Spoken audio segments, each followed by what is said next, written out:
Hello everyone, ಬನ್ನಿ ಇವತ್ತು ನಾನು ನಿಮಗೆ ತುಂಬ ಹೆಲ್ದಿಯಾದಂಥ ಡ್ರೈ ಫ್ರೂಟ್ಸ್ ಚಾಕ್ಲೇಟ್ನ ಹೇಗೆ ಮಾಡೋದಂತ ತೋರಿಸ್ಕೊಡ್ತಾ ಇದ್ದೀನಿ.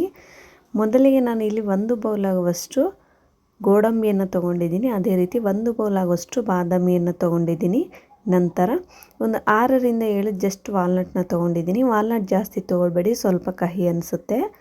ನಂತರ 1 ಬೌಲ್ ಆಗುವಷ್ಟು ನಾನು ಮಖಾನ ತೊಗೊಂಡಿದ್ದೀನಿ. ನೋಡಿ, ನೀವು ಬೇಕಿದ್ದರೆ ಎಲ್ಲದನ್ನೂ ಸಪ್ರೇಟಾಗಿ ಫ್ರೈ ಮಾಡ್ಕೊಳ್ಬೋದು, ಅಂದರೆ ಚೆನ್ನಾಗಿ ಹುರ್ಕೊಳ್ಬೋದು. ಬಟ್ ನಾನು ಎಲ್ಲದನ್ನೂ ಡ್ರೈ ಫ್ರೂಟ್ಸ್ನ ಒಂದೇ ತವಾದಲ್ಲಿ ಹಾಕಿ, ಅಂದರೆ ಪ್ಯಾನಲ್ಲಿ ಹಾಕಿ ಚೆನ್ನಾಗಿ ಈ ಥರ ಹುರ್ಕೊಳ್ಬೇಕಾಗುತ್ತೆ.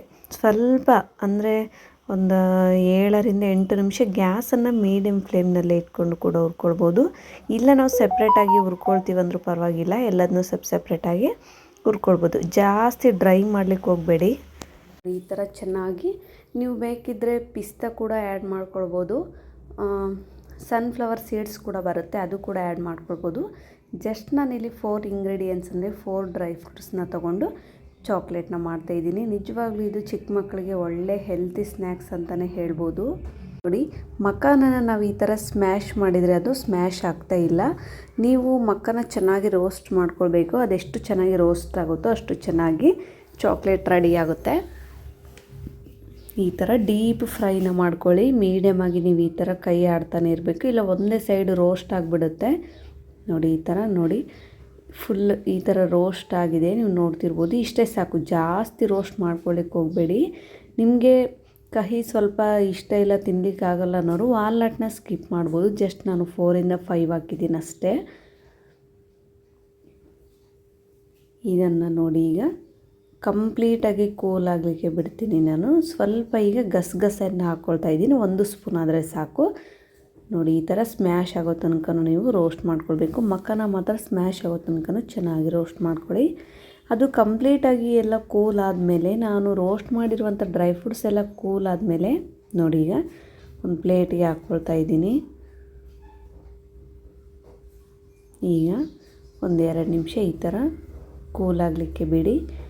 ನೆಕ್ಸ್ಟ್ ಇದು ಕೂಲ್ ಆದಮೇಲೆ ನಾನೊಂದು ಮಿಕ್ಸಿ ಜಾರ್ಗೆ ಹಾಕ್ಕೊಳ್ತಾ ಇದ್ದೀನಿ. ಬಿಸಿ ಇರುವಾಗಲೇ ನೀವು ಯಾವುದೇ ರೀತಿಯ ಏನಾದರೂ ಮಾಡುವಾಗಲಿ ಬಿಸಿ ಇರುವಾಗ ನೀವು ಯಾವುದನ್ನು ಕೂಡ ಮಿಕ್ಸಿಗೆ ಹಾಕಿ ಜಾರ್ ಮಾಡಬೇಡಿ. ನೋಡಿ, ಈಗ ಕಂಪ್ಲೀಟ್ ಕೂಲ್ ಆದಮೇಲೆ ನಾನು ಡ್ರೈ ಫ್ರೂಟ್ಸನ್ನು ಮಿಕ್ಸಿ ಜಾರ್ಗೆ ಹಾಕಿ ಸಣ್ಣಾಗಿ ಗ್ರೈಂಡ್ ಮಾಡ್ಕೊಳ್ತೀನಿ. ನೀವು ಬೇಕಿದ್ದರೆ ಚಾಕ್ಲೇಟ್ ತಿನ್ನೋಕೆ ಇಷ್ಟ ಇಲ್ಲ ಅನ್ನೋರು ಈ ಥರ ಡ್ರೈ ಫ್ರೂಟ್ಸಿಂದ ಮಕ್ಕಳಿಗೆ ಸರಿ ಕೂಡ, ಅಂದರೆ ಗಂಜಿ ಕೂಡ ಮಾಡಿಕೊಡ್ಬೋದು.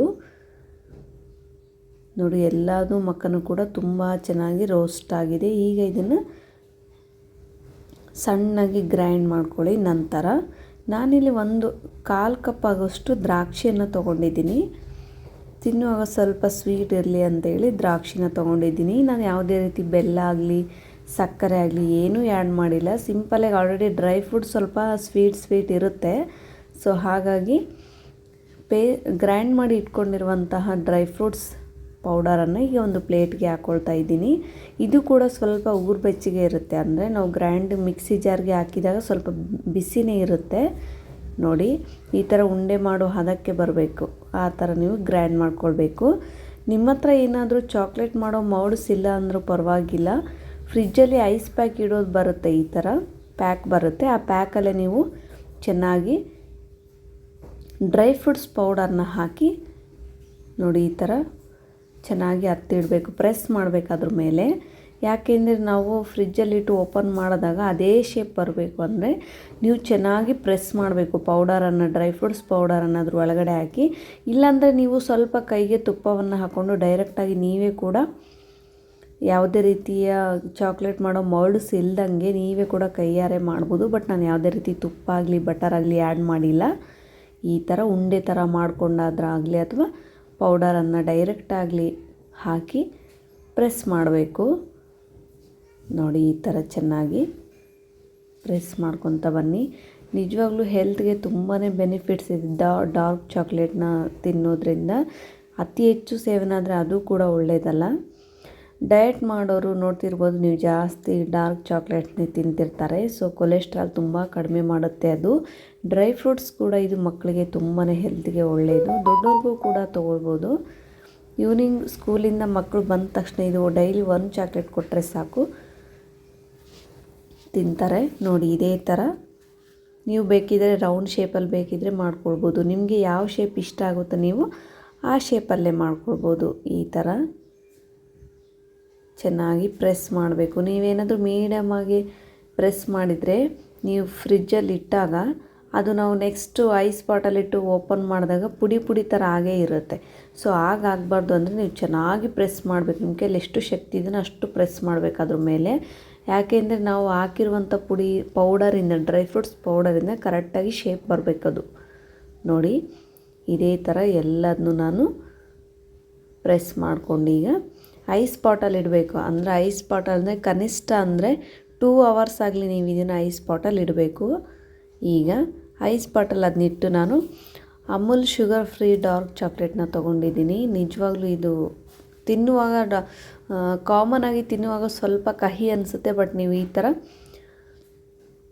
ಮೆಲ್ಟ್ನ ಮಾಡಿ ಡ್ರೈ ಫ್ರೂಟ್ಸ್ ಮೇಲೆ ಹಾಕೋದ್ರಿಂದ ನಿಜವಾಗ್ಲೂ ಸೂಪರಾಗಿರುತ್ತೆ. ಇದು ನನಗೆ ಪ್ಯಾಕಿಂಗ್ ತುಂಬಾ ಇಷ್ಟ. ಸೂಪರಾಗಿ ಪ್ಯಾಕಿಂಗ್ ಮಾಡಿರ್ತಾರೆ. ನೋಡಿ ಈ ಥರ ನೀವು ಚಿಕ್ಕ ಚಿಕ್ಕದಾಗಿ ಕಟ್ ಮಾಡ್ಕೊಂಡಾದರೂ ಹಾಕ್ಕೊಳ್ಬೋದು. 1-2 ಪೀಸ್ ಆದರೆ ಈ ಥರ ಕಟ್ ಮಾಡ್ಕೊಂಡು ಕೂಡ ಹಾಕ್ಕೊಳ್ಬೋದು. ಬಟ್ ಚಿಕ್ಕ ಚಿಕ್ಕದಾಗಿ ಕಟ್ ಮಾಡ್ಕೊಂಡು ಹಾಕೋದ್ರಿಂದ ಬೇಗ ಮೆಲ್ಟ್ ಆಗುತ್ತೆ.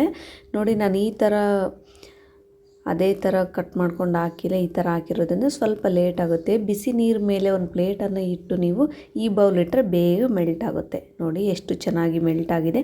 ಇದಕ್ಕೆ ಬೇಕಿದ್ದರೆ ನೀವು ಬಟರ್ ಕೂಡ ಆ್ಯಡ್ ಮಾಡ್ಕೊಳ್ಬೋದು. ಸ್ವಲ್ಪ 1-2 ಸ್ಪೂನ್ ಮಿಲ್ಕ್ ಕೂಡ ಆ್ಯಡ್ ಮಾಡ್ಕೊಳ್ಬೋದು.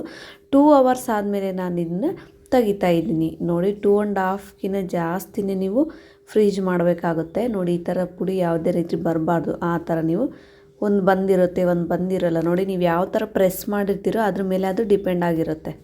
ನೀವು ಸೈಡಲ್ಲಿ ಜಾಸ್ತಿ ಎಡ್ಜಲ್ಲಿ ಪ್ರೆಸ್ ಮಾಡಿಲ್ಲ ಅಂದರೆ ಆ ಥರ ಪುಡಿ ಪುಡಿ ಬರುತ್ತೆ. ಸೆಂಟ್ರಲ್ಲಿ ಮಾತ್ರ ನಾನು ಚೆನ್ನಾಗಿ ಎಡ್ಜ್ ಮಾಡಿರೋದ್ರಿಂದ ಚೆನ್ನಾಗಾಗಿದೆ. ಈಗ ನಾನು ಮೆಲ್ಟಾಗಿರುವ ಡಾರ್ಕ್ ಚಾಕ್ಲೇಟ್ನಲ್ಲಿ ಈ ಡ್ರೈ ಫ್ರೂಟ್ಸ್ನ ಹಾಕಿ, ನೋಡಿ ಡ್ರೈ ಫ್ರೂಟ್ಸ್ ಪೌಡರನ್ನು ಏನು ನಾನು ಬಾಕ್ಸಲ್ಲಿ ಮಾಡಿರ್ತೀನಲ್ಲ ಅದನ್ನ ಹಾಕಿ ನೀವು ಕೈಲಿ ಯಾವುದೇ ರೀತಿ ಟಚ್ ಮಾಡಬೇಡಿ. ಈಗ ಒಂದು ಬಟರ್ ಪೇಪರ್ಗೆ ನಾನು ಹಾಕ್ಕೊಳ್ತಾ ಇದ್ದೀನಿ. ನೋಡಿ ಯಾವುದೇ ರೀತಿ ಕೈಲಿದ್ದ ಏನು ಟಚ್ ಮಾಡ್ಲಿಕ್ಕೆ ಹೋಗ್ಬೇಡಿ. ಸಿಂಪಲಾಗಿ ಸ್ಪೂನಿಂದ ನೀವು ತೊಗೊಂಡು ಎಲ್ಲದನ್ನ ಇದೇ ಥರ ಹಾಕಿ, ನಾನು 3-4 ಬಟರ್ ಅಂದರೆ ತುಪ್ಪವನ್ನು ಹಾಕಿ ಮಾಡಿದ್ದೆ. ಬಟರ್ ಹಾಕಿಲ್ಲ, ತುಪ್ಪವನ್ನು ಹಾಕಿ ಮಾಡಿದೆ. ಅದು ಕಲರ್ ಆ ಥರ ಆಗಿದೆ. ಇದು ಜಸ್ಟ್ ಮೆಲ್ಟಾಗಿರೋ ಚಾಕ್ಲೇಟಿಂದ ತೆಗೆದು ಇಟ್ಟಿದ್ದೀನಿ. ಇದು ಈ ಥರ ಆಗಿದೆ. ಬಟ್ ತುಪ್ಪವನ್ನು ಹಾಕಿ ನೋಡೋಣ ಅದು ಹೇಗಿರುತ್ತೆ ಅಂತೇಳಿ ನಾನು ಸ್ವಲ್ಪ ತುಪ್ಪವನ್ನು ಹಾಕಿ ಮಾಡಿದ್ದೆ. ನೆಕ್ಸ್ಟು ಒಂದು 20 minutes ನೀವು ಫ್ರೀಜ್ ಮಾಡಬೇಕಾಗುತ್ತೆ. ಅಂದರೆ ಐಸ್ ಬಾಟಲ್ ಇಟ್ಟರೆ, ನೋಡಿ ಐಸ್ ಬಾಟಲ್ ಇಟ್ಟು ನಾನು 20 minutes ಆದಮೇಲೆ ತೆಗಿತಾ ಇದ್ದೀನಿ. ನಿಧಾನಕ್ಕೆ ತಗೊಳ್ಳಿ, ಬಟರ್ ಪೇಪರ್ಗೆ ಹತ್ತಿಬಿಡುತ್ತೆ.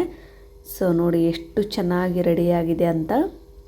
ಇದ್ರ ಮೇಲೆ ಸ್ವಲ್ಪ ಪಿಸ್ತಾವನ್ನು ಹಾಕಿ ಸ್ವಲ್ಪ ಶುಗರ್ ಪೌಡರನ್ನು ಮೇಲೆ ಉದುರಿಸಿದ್ದೀನಿ ಅಷ್ಟೇ. ಖಂಡಿತವಾಗ್ಲೂ ನೀವು ಕೂಡ ಒಂದು ಸಲ ಟ್ರೈ ಮಾಡಿ. ಮಕ್ಕಳಿಗೆ ತುಂಬಾ ಒಳ್ಳೆಯದಿದು ಡ್ರೈ ಫ್ರೂಟ್ಸ್ ಚಾಕ್ಲೇಟು. ಸೊ ಮಕ್ಕಳು ಡ್ರೈ ಫ್ರೂಟ್ಸ್ ಡೈರೆಕ್ಟಾಗಿ ಕೊಟ್ಟರೆ ತಿನ್ನಲ್ಲ ಅನ್ನೋರು ಈ ಥರ ಚಾಕ್ಲೇಟ್ ಮಾಡಿಕೊಟ್ರೆ ನಿಜವಾಗ್ಲೂ ಅವ್ರು ತಿಂತಾರೆ ಚಾಕ್ಲೇಟ್ ಅಂತ ಹೇಳ್ಬಿಟ್ಟು ನಿಮಗೊಂದು ಓಪನ್ ಮಾಡಿ ಕೂಡ ನಾನು ತೋರಿಸ್ತಾ ಇದ್ದೀನಿ ಎಷ್ಟು ಚೆನ್ನಾಗಿ ಬಂದಿದೆ ಅಂತ. ನೀವು ಬೇಕಿದ್ರೆ ಬೆಲ್ಲ ಕೂಡ ಹಾಕ್ಕೊಂಡು ಮಾಡ್ಬೋದು, ಸ್ವೀಟ್ ಕಡಿಮೆ ಅನಿಸಿದರೆ. ಈ ವಿಡಿಯೋ ನಿಮಗೆ ಇಷ್ಟ ಆಗಿದರೆ ಖಂಡಿತವಾಗ್ಲೂ ನೀವು ಕೂಡ ಮನೇಲಿ ಒಂದು ಸಲ ಟ್ರೈ ಮಾಡಿ ಹೇಗಿತ್ತು ಅಂತ ತಿಳಿಸಿ. Thank you.